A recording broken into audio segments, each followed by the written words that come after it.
அன்பே சிவம். மீண்டும் ஒரு நீண்ட இடைவேளைக்கு பிறகு உங்களிடத்தில் இணையறதுல அடியன் ரொம்ப சந்தோஷப்படுறேன்.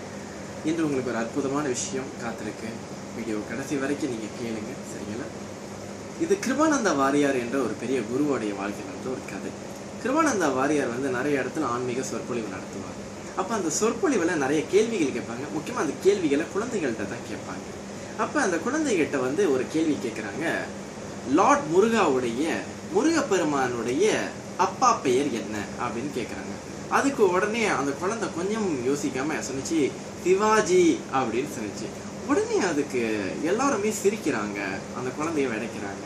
பிறகு என்ன நடக்குது? கிருபானந்த வாரியார் அந்த குழந்தைய கூப்பிட்டு, நீ ஆன்மீகத்தை நிச்சயமா வருங்காலத்துல காப்பாத்திருவ, அதுக்கு உண்டான எல்லா திறமையும் உனக்கு இருக்கப்பான்னு சொல்லி பாராட்டி அந்த குழந்தைக்கு வந்து கந்தசஷ்டி புத்தகம், இன்னும் முருகப்பெருமானுடைய பெருமையை விளக்குற புத்தகம்லாம் கொடுத்து ஆசி வழங்கினாரா.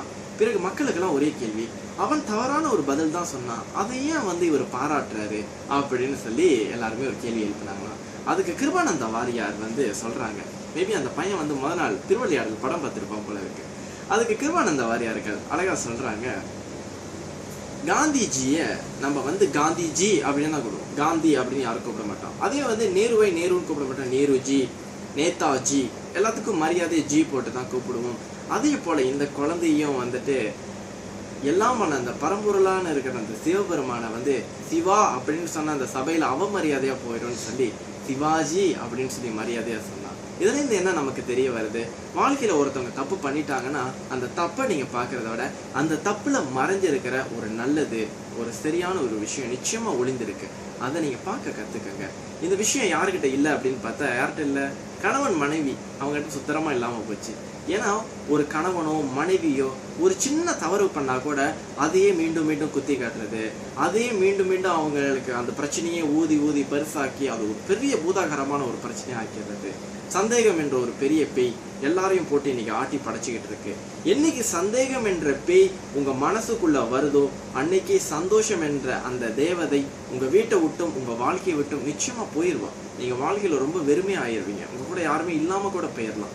ஸோ உங்களுக்கு கணவன் மனைவிக்கு இடையில ஒரு சந்தேகம் வருதா, அந்த சந்தேகத்தை உடனே அவன் பேசி தீர்த்துக்குங்க. இது ஏமா, எதனால இது நடந்துச்சு, யாரு காரணமா, பொறுமையா அன்பா பேசுங்க. நிச்சயமா ஒரு மிகப்பெரிய ஒரு தீர்வு உங்களுக்கு கிடைக்கும். ஆனா அதை விட்டுட்டு அந்த சந்தேகத்தை உங்க மனசுக்குள்ளேயே நீங்க வச்சிருக்க ஒரு நாள் இல்லை ஒரு நாள் அது ஒரு பெரிய எரிமலையா வெடிச்சுக்கிட்டு வந்துடும். உங்க வாழ்க்கையை தடம் தெரியாம போயிடும். இது உண்மை. இது நிறைய பேர் வாழ்க்கையில அடியணும் பார்த்தது. அப்ப நீங்க நல்ல ஒரு விஷயம் பாருங்க. வாழ்க்கையில ஒரு சின்ன விஷயமா இருந்தாலும் சரி, உங்க மனசு உறுத்துதா, கணவனும் மனைவியை உட்காந்து பேசிருங்க. நீங்க உட்காந்து பேசாததுதான் நிறைய பிரச்சனைக்கு காரணமா இருக்குது. விட்டு கொடுக்கிற மனப்பான்மை யாருக்குமே கிடையாது. எல்லாருமே உங்களோட ஈகோ, உங்களோட கோபத்தை பிடிச்சிக்கிட்டு இருக்கீங்க. என்னத்தை விட்டுறீங்க? உங்களோட சந்தோஷம், நிம்மதியை விட்டு கொடுக்குறீங்க. வாழ்க்கையில வந்து கோபத்தை பிடிச்சிக்கிட்டு சந்தோஷத்தை விட்டு கொடுக்குறீங்க. இது உங்களுக்கே சரியாயிப்படுதா? நல்லது ஒரு குடும்பம் பல்கலைக்கழகம் அப்படின்ட்டு அந்த காலத்துல சொல்லுவாங்க. இன்னைக்கு பல்கலைக்கழகத்துல படிச்ச எத்தனை பேரு நல்லது ஒரு குடும்பத்தை வாழ்ந்துகிட்டு இருக்காங்க. நல்லது ஒரு குடும்பத்தை எப்படி நடத்துறதுன்னு தெரியுது அவங்களுக்கு. நான் பார்த்ததுலயும் நீங்க பார்த்ததுலயும் நிறைய பேர் ஒரு கேள்விக்குறியாக தானே வாழ்ந்து கொண்டு இருக்காங்க. அப்ப நம்ம ஒரு தெளிவான குடும்பத்தையும் ஒரு சந்தோஷமான வாழ்க்கையும் வாழ வேண்டும் என்றால் விட்டு கொடுக்கிற மனப்பான்மை வேணும். எந்த ஒரு விஷயம் உங்க மனசை உறுத்தினாலும் கணவன் மனைவி தயவு செய்து உட்காந்து பேசுங்க.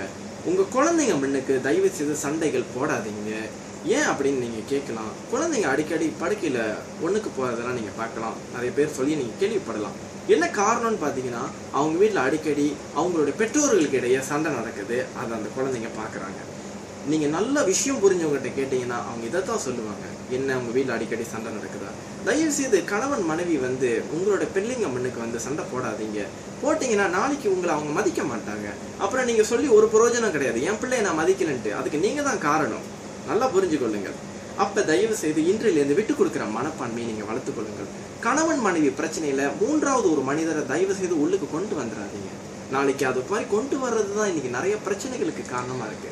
நீங்க ஒருத்தவங்ககிட்ட ஒரு ஆலோசனை தேடி போறீங்களா, அவங்க உங்களோட மேலானவங்களா இருக்கணும், புரியுதுங்களா? ஆனா தயவு செய்து உங்களுக்கு நீங்களே ஒரு நல்ல ஆலோசகர்களாக இருங்க. ஒரு கணவன் மனைவி எப்படி இருக்கணும்னு பாத்தீங்கன்னா நல்லது ஒரு நண்பர்களா இருக்கணும், நல்லது ஒரு தாய் தந்தையரா இருக்கணும், நல்லது ஒரு உறவாக இருக்க வேண்டும். அந்த வாழ்க்கையில ரொம்ப பிரிவுகள், ரொம்ப விரிசல் இருக்கு. நிறைய பேர் இன்னைக்கு கோயிலுக்கு போறோம். ஏன் கோயிலுக்கு போறோம்? கோயிலுக்கு போனா நமக்கு எது பிடிக்குது அப்படின்னு நிறைய பேர்ட்ட கேட்டா சொல்லுவாங்க, மனசு நிம்மதியா இருக்குங்க, மனசு ரொம்ப சந்தோஷமா இருக்கு அப்படின்னு சொல்றாங்க. ஆனால் உண்மை என்னன்னு தெரியுங்களா? அங்கே பாருங்க, சிவபெருமான், அம்பாள், முருகப்பெருமான், பிள்ளையார், இன்னும் அவங்களுடைய மனைவிமார்கள் எல்லாமே எப்படி இருக்காங்க? ஒரு கூட்டு குடும்பமா, அப்படியே ஒரு குடும்பமா சந்தோஷமா இருக்காங்க. அதை நம்ம பார்க்க ரொம்ப பிடிச்சிருக்கு தெரியுங்களா? ஆக்சுவலி அவங்களாம் தனித்தனியாக பிரிஞ்சிருந்தாங்கன்னா நமக்கு ரொம்ப பிடிக்குங்களா? பிடிக்கவே பிடிக்காது. அவங்களாம் ஒற்றுமையாக இருக்கிறத பார்க்கறதுக்கு நம்ம மனசுக்கு ரொம்ப பிடிக்கும், ரொம்ப சந்தோஷமா மனசு அதை தான் விரும்புது. ஆனால் அப்பேற்பட்ட கோயிலுக்கு போகும்போது கூட எப்படி போகிறோம் இன்னைக்கு நம்ம நல்லா யோசிச்சு பாருங்க.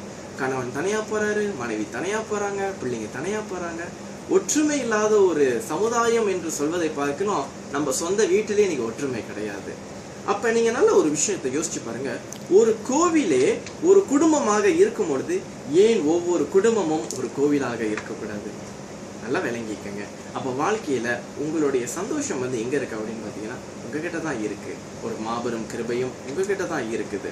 நல்லா புரிஞ்சுக்கிட்டீங்க இந்த வாழ்க்கையும். அடுத்த அடியனுக்கு சென்ற 9ஆம் திகதி அடியனுக்கு ஒரு விடிய கால பொழுதுல இறைவனை நோக்கி அவர் ஆழ்ந்த பிரார்த்தனையில் இருக்கும்போது ஒரு விஷயம் வெளிப்பட்டுச்சு. முக்கியமாக அந்த விஷயத்தை உங்கள்கிட்ட இன்னைக்கு நான் பகிர்ந்துக்க விரும்புகிறேன். என்ன விஷயம் அப்படின்னு பார்த்தீங்கன்னா, இந்த உலகத்துக்கு மீண்டும் ஒரு மிகப்பெரிய ஆழி பேரலை அப்படின்னு நம்ம சொல்கிற சுனாமி மாதிரியான ஒரு பெரிய அலை ஒன்று வர இருக்குது. சரிங்களா? ஒரு பெரிய அலை. சரி, இந்த உலகத்துக்கு இப்போ என்ன நடக்க போகுது அப்படின்னு நீங்கள் பார்த்தீங்கன்னா, இது அடியனுக்கு அந்த நேரத்தில் வெளிப்பட்ட விஷயம். இதை நீங்கள் நம்பினாலும் சரி நம்பாட்டியும் சரி, அடியனுக்கு ஒரு விஷயமும் கிடையாது. அடியன் ஏன் இது உங்ககிட்ட பகிர்ந்துக்கிற அப்படின்னு பார்த்தீங்கன்னா, நீங்கள் பிரார்த்தனை செய்ய வேண்டும் என்ற ஒரு நல்ல நோக்கத்துக்காக. சரிங்களா? அப்போ அந்த விஷயத்தில் அடியனுக்கு வந்த விஷயம் என்னன்னு பார்த்தீங்கன்னா, ஒரு மிகப்பெரிய ஒரு அலை ஒன்று வரப்போகுது. ஒரு மிகப்பெரிய கடல் கொந்தளிப்பு. அடுத்து நிறைய இடத்துல நில அதிர்வுகள், நிலச்சரிவுகள் போன்று வரும். அடுத்து தண்ணீர், நீர், நெருப்பு, மண் போன்ற இந்த 3 விதமான பூதங்கள், பஞ்சபூதத்தில் இந்த முக்கியமாக இந்த 3 பூதங்களால் மனிதருக்கு, சமுதாயத்துக்கு ஒரு மிகப்பெரிய ஒரு அழிவு காலம் நெருங்கிக்கிட்டு இருக்கு. நீங்கள் யோசிக்கலாம், இதெல்லாம் 2012 உலகம் அழிய போகுது அப்படின்னு சொன்னாங்க. அந்த மாதிரியான்ட்டு அந்த மாதிரி நீங்கள் எடுத்துக்கிட்டால் எனக்கு தெரியாது. ஆனால் தயவு செய்து பிரார்த்தனை பண்ணுங்க. இன்னைக்கு நாங்கள் பேசிக்கிட்டு இருக்கிற இந்த நாள் 13ஆம் திகதி 10வது மாதம். சரிங்களா? இது விஷயம் அடியனுக்கு பிரார்த்தனையில் கிடைச்சது எப்படின்னு பார்த்தீங்கன்னா, 9ஆம் திகதி 10வது மாதம் கிடைச்சிச்சு. இன்று நான் உங்ககிட்ட பேசிக்கிட்டு இருக்கிற இந்த நாள் நல்லா ஞாபகம் வச்சுங்க. 13ஆம் திகதி 10வது மாதம் நான் பேசிகிட்டு இருக்கேன்.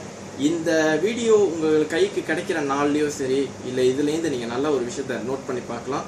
உங்கள் கண்ணால் நீங்கள் பார்ப்பீங்க, காதால் நிறைய கேள்விப்படுவீங்க. நிறைய இயற்கை சீற்றங்கள் இதிலேருந்து வர ஆரம்பிக்கும். அடுத்து பார்த்தீங்கன்னா நிறைய ஒற்றுமை இல்லாத தன்மைகள் நிறைய நிகழும். வருங்காலத்தில் 3வது உலக யுத்தம் வந்தாலும் ஆச்சரியப்படுறதுக்கு இல்லாத ஒரு சமுதாயமாக தான் இருக்கும். நிச்சயமாக நிறைய நாடுகள் அதுக்கு தயாராக ஆயிட்டாங்க. உங்களுக்கு தெரியுமோ இல்லையோ, இது நிச்சயமாக ஒரு உலகம் ரொம்ப ஒரு நெருக்கடியாகவும் ரொம்ப இக்கட்டான ஒரு சூழ்நிலையில் போயிட்டுருக்கோம். தயவுசெய்து இன்றைக்கி ஒரு நாளை நம்ம தாண்டுவோமானே தெரில. அதுக்குள்ளே நம்ம எல்லாருமே சந்தோஷமாக இருப்போம், அன்பாக இருப்போம். தயவுசெய்து விட்டு கொடுத்து வாழ்வோம். மிஞ்சி போனால் எல்லாருமே ஒரு 50 வருஷம் 60 வருஷம் தான் வாழ்ந்துக்கிட்டு இருக்கோம் இந்த வாழ்க்கையில். ஸோ முடிஞ்ச அளவுக்கு எவ்வளோ சந்தோஷமாக இருக்க முடியுமோ அவ்வளோ சந்தோஷமாக இருப்போம். இன்றிலேருந்து நீங்கள் நல்லா ஒரு விஷயத்தை பார்க்கலாம். கடல் கொந்தளிப்பு நிச்சயமாக ஏற்படும். கடல் அதோடைய எல்லையை தாண்டி வரக்கூடிய ஒரு பெரிய வாய்ப்பு இருக்குது. நிறைய ஆன்மாக்கள் பயணமாகக்கூடிய ஒரு கட்டாயத்தில் நம்ம இருக்கிறோம். சரிங்களா? தயவு செய்து அடியனுக்கு ஒரே ஒரு உதவி செய்யுங்க. அடியன் இது உங்கள்கிட்ட சொல்கிற ஒரே நோக்கம் என்ன அப்படின்னு பார்த்தீங்கன்னா, எல்லாரும் பிரார்த்தனை பண்ணுவோம். சரிங்களா? இது அடியனுக்கு மீண்டும் நிச்சயமாக ஒரு ஆழி பேரலை ஒரு பெரிய அளவில் நிச்சயமாக வரும். நிறைய ஆன்மாக்கள் இந்த மாதிரியான சுனாமி, இந்த மாதிரியான விஷயங்கள், இயற்கை சீற்றங்கள்லாம் வந்தால் நீங்கள் விரும்புகிறீங்களோ இல்லையோ, நான் ரொம்ப விரும்புகிறேன். என்ன காரணம் தெரியுங்களா? அதில் மட்டும்தாங்க ஐயா ஜாதி, மதம், இனம், பேதம் எதுவுமே இல்லை. சாவுன்னு வரும்போது யாருக்குமே எந்த ஒரு ஜாதி மதத்தையும் பார்த்துட்டு வரல. அப்படி வந்த சாவில் இருந்த உடம்ப கூட ஒரு குழியை தோண்டி ஒன்றா தான் புதைச்சாங்க. இது ஏன் ஜாதி ஏன் மதம்னு சொல்லி யாருமே எடுக்க ஆள் கிடையாது. அப்போ நான் இயற்கை சீற்றத்தை நிச்சயமாக ரொம்ப வரவேற்கிறேன். ஏன் அப்படின்னா அதுக்கு ஜாதி மதமே கிடையாது. மரணத்தில் எல்லாமே ஒன்று என்ற ஒரு தத்துவத்தை தெரிஞ்சும் தெரியாமலும் நமக்கு அது சொல்லிக்கிட்டு தான் இருக்குது. இன்னமும் நம்ம புரியாமல் ஒரு வாழ்க்கையை வாழ்ந்துக்கிட்டு இருக்கோம். சரி, இந்த நல்ல கருத்துக்களை உங்கள்கிட்ட நான் முன்வைக்கிறேன். இன்றிலிருந்து நீங்கள் நிறைய கேள்விப்படுவீங்க. சரிங்களா? மே காட் பிளஸ் யூ, அன்பேஷ் யூ. உங்கள் அன்பார்ந்த யோக பிரேமஸா இந்த வீடியோவை அனைவருக்கு ஷேர் பண்ணுங்கள். என்ன காரணம் அப்படின்னு பார்த்தீங்கன்னா, வர இருக்கிற ஒரு அழிவுலேருந்து இந்த உலகத்தை நம்ம பாதுகாக்கிறதுக்கு நம்மளால் முடிஞ்சது ஒரு சின்னோண்டு ஒரு பிரார்த்தனை. சரிங்களா? தயவுக்கூர்ந்து நம்ம எல்லாருமே ஒரு பிரார்த்தனை செய்வோம். ஆனால் நிச்சயமாக ஒரு பெரிய அலை ஒன்று வரப்போகுது. அன்பேஷ் you, may God bless you. உங்கள் அன்பார்ந்த யோக பிரேமஸா இந்த வீடியோவை அனைவருக்கு ஷேர் பண்ணுங்கள். நல்லா இருக்கணும். குடும்பத்தோட ஒற்றுமையாக சந்தோஷமாக வாழ கற்றுக்கொள்ளுங்கள். வாழ பழகுவோம். அன்பேஷ்.